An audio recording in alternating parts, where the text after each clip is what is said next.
제11장.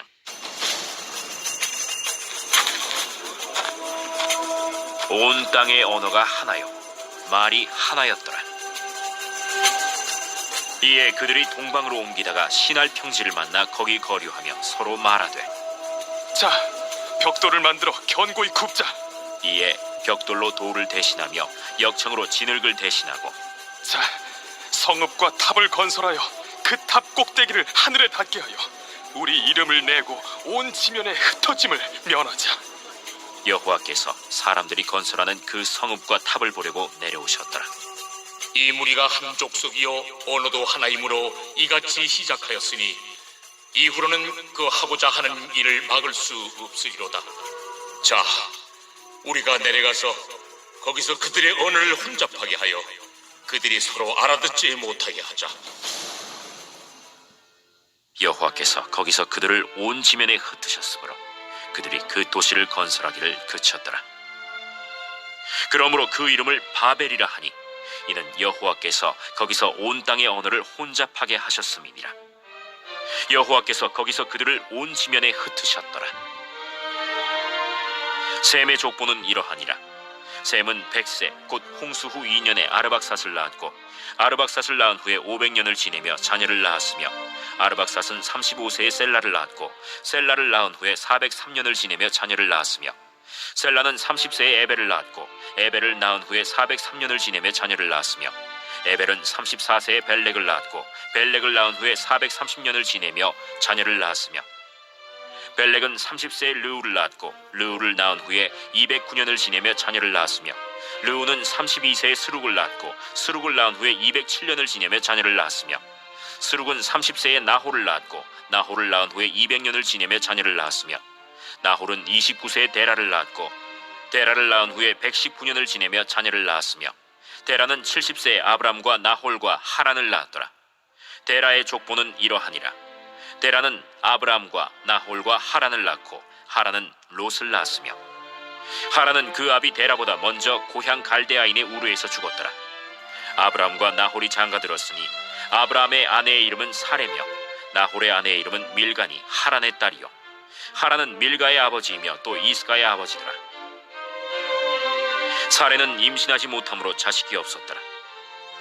데라가 그 아들 아브람과 하란의 아들인 그의 손자 롯과 그의 며느리 아브람의 아내 사레를 데리고 갈대아인의 우르를 떠나 가나안 땅으로 가고자 하더니 하란에 이르러 거기 거류하였으며, 데라는 나이가 205세가 되어 하란에서 죽었더라.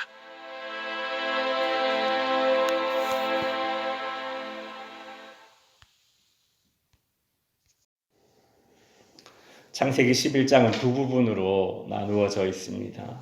전반부는 우리가 잘 알듯이 노아 홍수가 나오고 있고, 후반부는 노아의 아들 중 셈의 족보를 집중적으로 다루고 있습니다. 그 이유는 셈의 후손에서 이제 아브라함이 나오기 때문에 노아의 세 아들 셈, 함, 야벳 중에 셈의 족보를 좀 더 집중적으로 보고 있습니다. 오늘날 지구상에 약 7,000개의 언어가 있습니다. 사람들이 왜 이렇게 많은 언어로 나뉘게 되었을까에 대한 답을 오늘 본문이 주고 있지요. 1절에 보시면 온 땅의 언어가 하나요, 말이 하나였더라 라고 합니다. 바벨탑 사건 이전에는 온 인류는 하나의 언어를 사용했습니다. 하나의 언어를 사용해서 큰 결집력을 이루고 있었죠. 이들은 벽돌과 역청으로 하늘에 닿는 탑을 쌓아서 이름을 내고자 했습니다. 그래서 하나님은 7절에 보시면, 자, 우리가 내려가서 거기서 그들의 언어를 혼잡하게 하여 그들이 서로 알아듣지 못하게 하자라고 하십니다. 언어가 통하지 않게 되자 더 이상 탑 쌓는 일은 진행되지 못합니다. 그들은 그래서 같은 언어를 가진 사람들끼리 모이게 됩니다. 말이 통하는 사람들끼리 모이게 되죠. 그래서 민족이 이루어지게 되는 것입니다. 성경은 민족과 언어가 나뉘어진 그 원인이 바로 바벨탑 사건이다라고 우리에게 알려주는 것입니다. 바벨탑 사건은 노아 홍수 이후에 하나님께서 인류에게 주신 그 명령에 불순종한 사건이 바로 바벨탑 사건입니다. 하나님은 생육하고 번성하여 땅에 편만하라. 여기서 편만하라라는 말은 퍼져라 그 뜻입니다. 근데 인간들은 편만하지 않습니다. 퍼지지 않습니다. 모여서 힘을 모아서 뭘 하고 있습니까? 탑을 쌓고 있습니다. 그러면서 뭐라고? 우리가 흩어짐을 면하자. 그 말은 하나님이 편만해라, 흩어져라 라고 했는데 우리는 탑을 쌓으면서 흩어짐을 면하자. 이렇게 하나님의 말씀에 불순종하고 거기다가 더 나아가서 이 탑 꼭대기를 하늘에 닿아서 우리의 이름을 내자. 하나님의 이름을 내는 것이 아니라 자신들의 이름을 내고자 하는 그런 교만을 시행하였던 것이 바로 바벨탑 사건입니다. 노아 홍수 이후의 사람들은 하나님이 약속하신 그 무지개 언약을 믿지 못하고 그들 스스로 자신의 힘을 의지하려 했습니다. 사람들이 왜 그렇게 높은 탑을 쌓으려 했겠습니까? 홍수가 나서 다 멸했지 않습니까? 그러니까 높은 탑을 쌓아서 홍수가 나면 그 홍수에서 살아남으려고 하는 그런 생각들도 여기 안에 들어있는 겁니다. 그러니까 하나님께서 이제 다시 홍수로 세상을 심판하지 않겠다라고 약속하시면서 무지개를 보여주셨잖아요. 그게 무지개 언약인데 그 하나님의 말씀을 믿지 못하는 겁니다. 불안과 염려로 스스로 하늘까지 닿는 탑을 쌓으려 합니다. 여러분, 하나님의 약속을 믿지 못하고 하나님을 믿지 못하는 자들은 이와 같이 불안하고 이 헛일을 하는 겁니다. 헛일을. 하나님을 신뢰하는 가운데 항상 최선의 일이 이루어지는 겁니다. 하나님을 신뢰하지 못하면 많은 일을 해도 때로는 그것이 헛일이 될 수가 있습니다. 오늘 본문 11장 후반부에는 셈의 족보가 나오고 있습니다. 노아 홍수 이후에 인간은 바벨탑을 쌓고 하나님의 명령에 불순종함으로 아담 이후의 인간들이 실패했듯이 노아 홍수 이후의 인간들도 또 실패했습니다. 하나님은 이러한 상황에서도 또 해결책을 찾으려고 하십니다. 정말 하나님은 쉬지 않고 인간들을 구원하기 위해서 일하시는 하나님이십니다.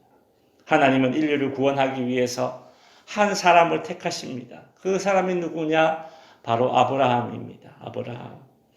하나님은 아브라함을 통해서 이스라엘이라는 민족을 이루게 하시고 그 이스라엘 민족 가운데에서 온 인류를 구원하실 메시아가 오게 하시죠.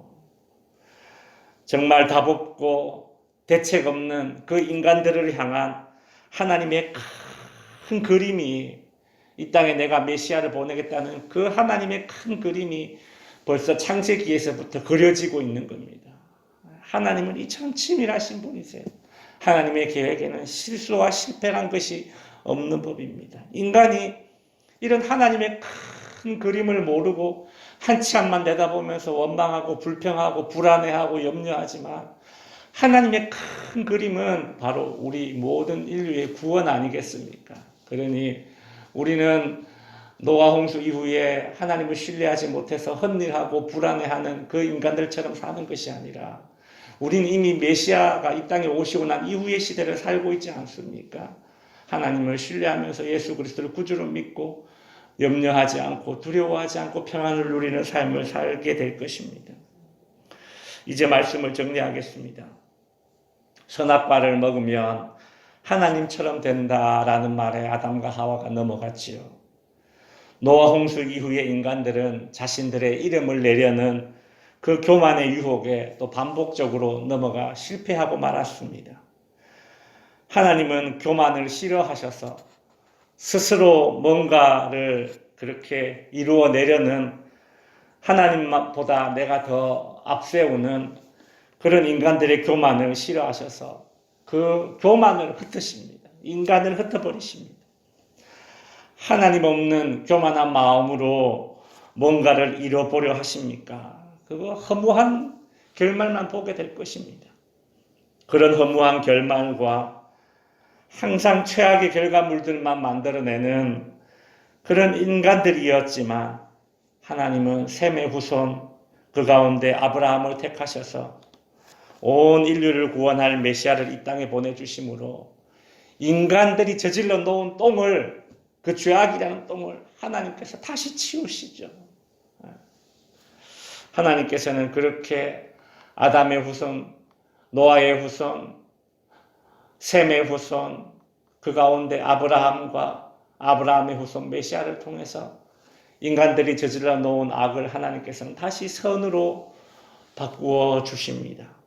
오늘도 성도 여러분, 우리는 내가 열심히 뭔가를 이루어서 내가 바벨탑을 쌓기보다는 우리는 하나님을, 일하시는 하나님, 오늘도 나에게 선을 베풀어 주시는, 내가 생각하는 최선이 아니라 하나님이 생각하는 최선으로 우리를 붙잡아 주시는 그 하나님을 향한 신뢰를 쌓는 사람들이 되어야 할 것입니다.